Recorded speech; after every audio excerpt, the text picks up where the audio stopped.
প্রিয় দর্শক শ্রোতা, আসসালামু আলাইকুম এবং অনন্ত শুভকামনা সবার জন্য। নেপালের জেনজি প্রধানমন্ত্রী বালেন্দ্র শাহ, ৩৫ বছর বয়স মাত্র, পৃথিবীর সর্বকনিষ্ঠ শাসক, the youngest leader in the world, মাত্র ৩৫ বছর বয়স, এবং নেপালের সরকারের দায়িত্বভার নিলেন প্রধানমন্ত্রী হিসেবে মাত্র সেদিন ৫ মার্চ, গত মাসের ৫ তারিখে। নির্বাচনের পর তিনি প্রধানমন্ত্রীর দায়িত্ব নেন, সমধিক পরিচিত বালেন শাহ নামে। তো এই জেনজি প্রধানমন্ত্রী, তিনি এর আগে ছিলেন নেপালের রাজধানী কাঠমান্ডুর মেয়র। ২০২২ থেকে ২০২৬ পর্যন্ত, ২৬শে জানুয়ারি পর্যন্ত তিনি কাঠমান্ডু সিটির মেয়র হিসাবে দায়িত্ব পালন করছিলেন। এর বাইরেও তার অন্য পরিচয় আছে। তিনি একজন র্যাপার এবং স্ট্রাকচারাল ইঞ্জিনিয়ার বাই এডুকেশন।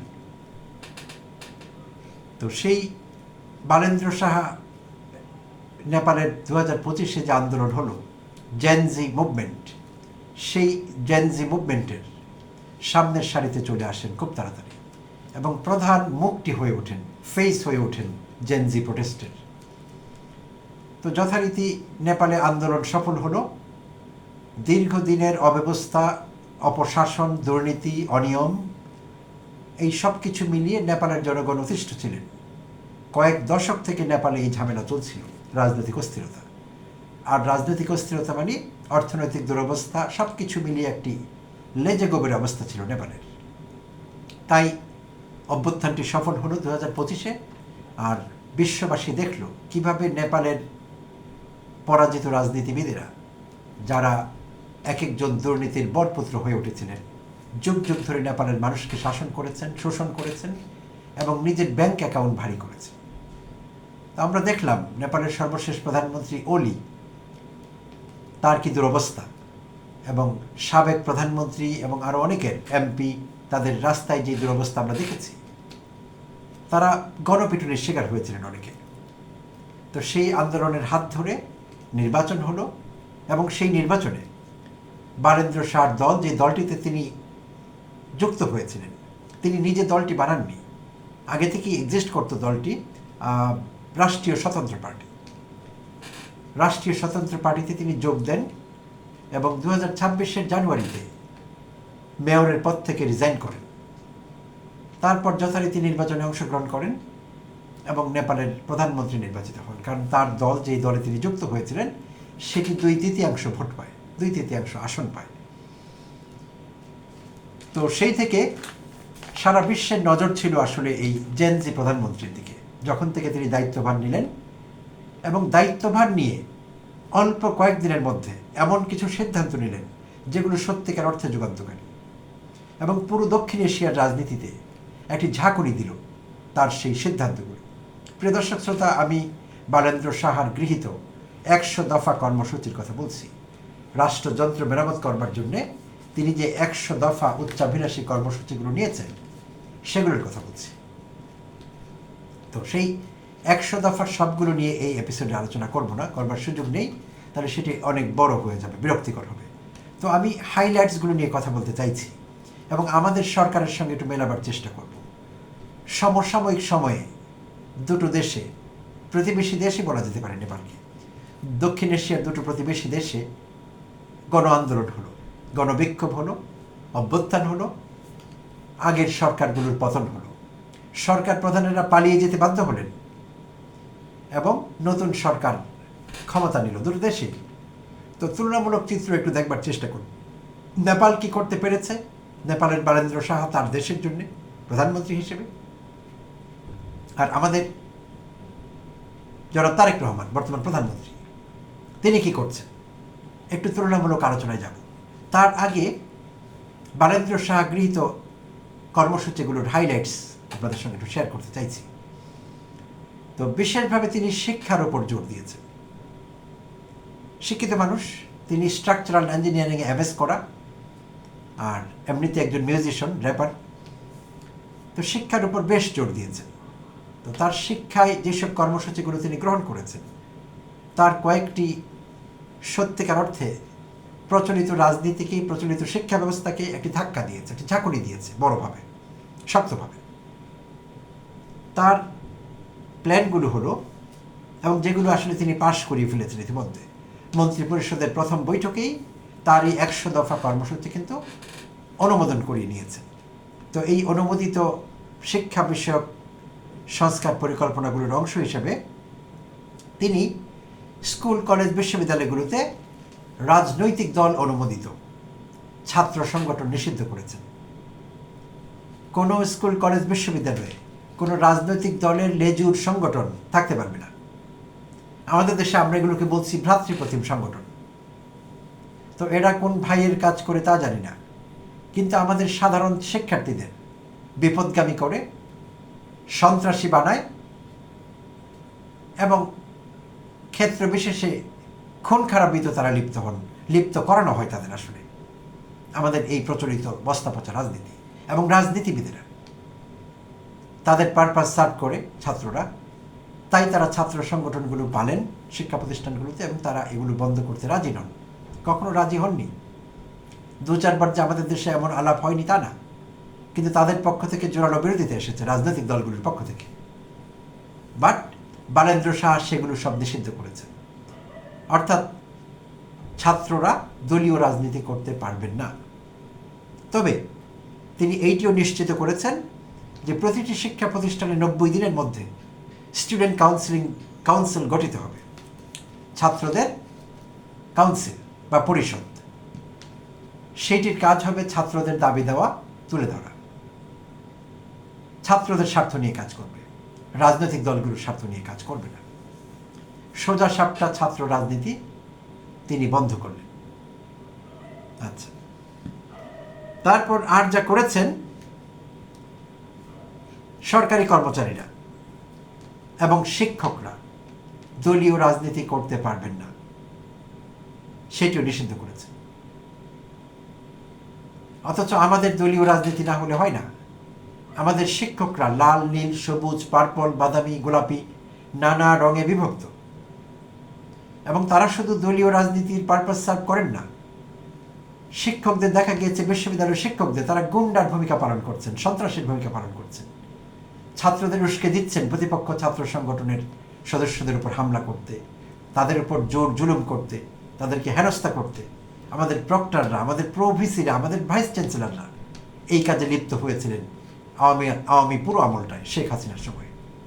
এবং তাদের অনেকের কথোপকথন শেখ হাসিনার সঙ্গে তারা কিভাবে গুন্ডামি চর্চা করতেন, ছাত্রদের শাস্তা করবার জন্য তারা কি করবেন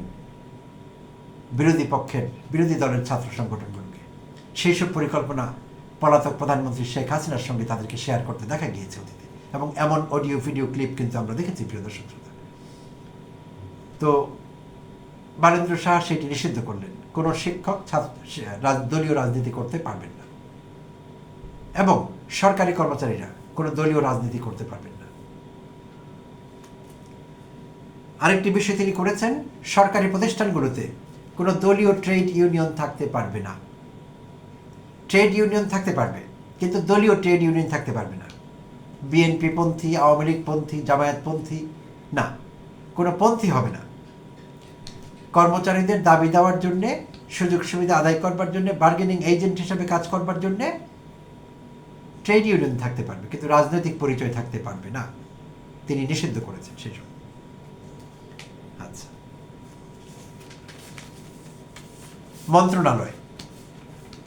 মন্ত্রণালয় ছিল 30টি নেপালে প্রথাগতভাবে। সেই 30টি মন্ত্রণালয়কে তিনি 17টিতে নামিয়ে এনেছেন। এখন মন্ত্রণালয় 17টি, এবং এই জন্য যে উদ্দেশ্যের কথা বলা হয়েছে, আমলাতান্ত্রিক জটিলতা বন্ধ করা এবং দক্ষতা বাড়ানো,